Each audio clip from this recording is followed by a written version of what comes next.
છોટાઉદેપુર જિલ્લામાં કિસાન સુવિધા કેન્દ્ર પરથી 1000 થી વધુ ખેડૂતોને સડેલું બિયારણ મળ્યા હોવાના થયા આક્ષેપો। નમસ્કાર, આપ જોઈ રહ્યા છો લોકદર્પણ ન્યૂઝ નેટવર્ક, ગુજરાતનો પોતાનો અવાજ। છોટાઉદેપુર ખાતે આવેલા GATL કિસાન સુવિધા કેન્દ્ર GSFC દ્વારા ખેડૂતોને સડેલું મકાઈનું બિયારણ આપ્યાનો આક્ષેપ ખેડૂતોએ કર્યો છે। પ્રાપ્ત માહિતી અનુસાર 1000 જેટલા ખેડૂતોને આ બિયારણનું વિતરણ થયું છે, જેના કારણે ગ્રામીણ વિસ્તારના ખેડૂતોમાં ભારે મોટો રોષ ફેલાયો। પાદરવાંટ સહિત આસપાસના ગામોના BPL ખેડૂતો આજે મફત મળતી બિયારણની કીટ લાવ્યા હતા। ખેડૂતોનું કહેવું છે કે 14મી નવેમ્બર 2025ના રોજ આપવામાં આવેલી મકાઈની કીટમાંથી ઘણા ખેડૂતો ખેતરમાં વાવણી કરી ચૂક્યા છે, પરંતુ આ વાવણીમાંથી 100 માંથી 30% જેટલી જ મકાઈ ઉગી છે, મકાઈનું જર્મિનેશન થયું છે। બાકીની મકાઈ ન ઉગતા ખેડૂતોને ભારે મોટું નુકસાન સહન કરવાનો વારો આવ્યો છે।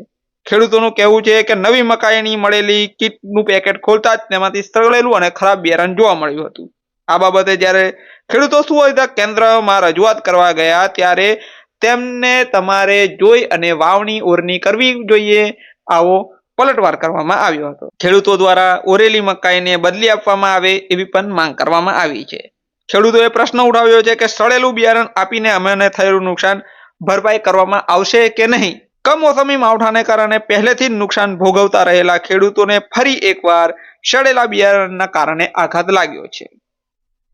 વિશ્વાસપાત્ર કીટ મળે તેવી આશા રાખીને આવેલા ખેડૂતોને બિયારણ સડેલું નીકળતા ઉગ્ર રોષે ભરાયા હતા અને મીડિયા સમક્ષ તેઓએ પોતાનો ગુસ્સો ઠાલવ્યો હતો।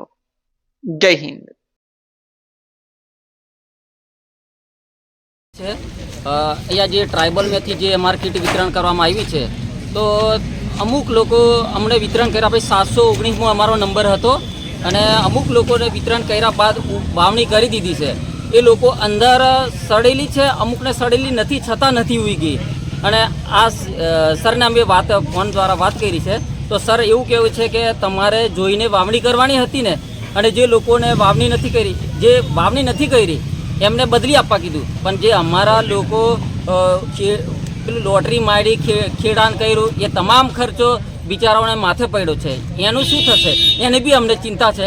એટલે અમે અહીંયા GFCમાં રજૂઆત કરવા માટે આવ્યા છે। અમારું નામ છે રાઠવા કિશનભાઈ ગોસલાભાઈ।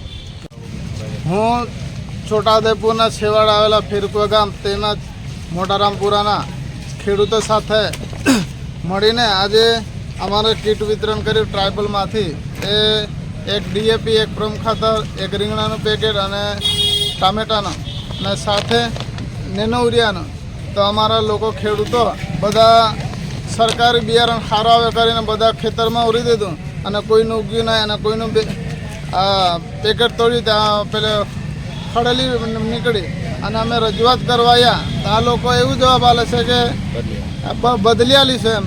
તો અમારે પહેલે સરકાર કે તમારે ફર્ટિલાઇઝરવાળા કહે છે કે તમે જોઈને લેવું હતું ને, તો તમે જોઈને આવતા તો અમે સારી રીતે અમે તમારે શું અમે સરકારી કરીને સારું ઉક્ષા કરીને અમે લઈ ગયા। તો હવે તમે કહો કે અમના પર કે તમે જોઈને વેરવું હતું ને, તો અમારે જઈને કેવું કોઈને અમને અમારા ખેડૂત ઉપર આટલો અન્યાય થઈ રહ્યો છે છોટાઉદેપુર જિલ્લામાં। એટલે અમે વારંવાર રજૂઆત કરવા છતાં કોઈ સરકાર ધ્યાન નહીં આપતી। અમારે વહેલી તકે આ ખેડૂતોને ન્યાય મળવો જોઈએ એ અમારી માંગણી છે। શું નામ તમારું? રાઠવા વિશાલભાઈ। કયું ગામ? ફેરકુવા। એમ કંઈ વાંધો નહીં, તમે ખોટો પાડવાની મને અરજી આપી દો તો હું ઉપર કમ્પ્લેન કરું। જ્યાં સુધી આપણે કમ્પ્લેન ના કરીએ ત્યાં સુધી કંપની એક્શન ના લે, બરાબર?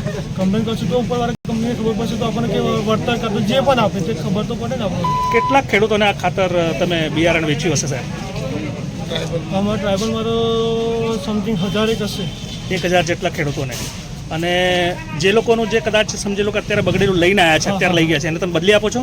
હા, એને તો બદલી આપો છો, જઈશું એ તો વાંધો નથી। પણ જેને ખેતરમાં વાવી દીધું છે એ લોકોને એક ફોટોગ્રાફ જોઈશે અને આપણે ઉપર કમ્પ્લેન કરશું, પછી કંપનીવાળા ઉપર નક્કી કરશે શું છે શું નહીં। કેમ કે મારા હાથમાં નથી, કેમ કે મેં પેકેટ ખોલીને દેખવું નથી કે કેવું છે, એ તમને પણ ખ્યાલ છે, મને પણ ખ્યાલ છે। શું શું નામ સાહેબ આપનું?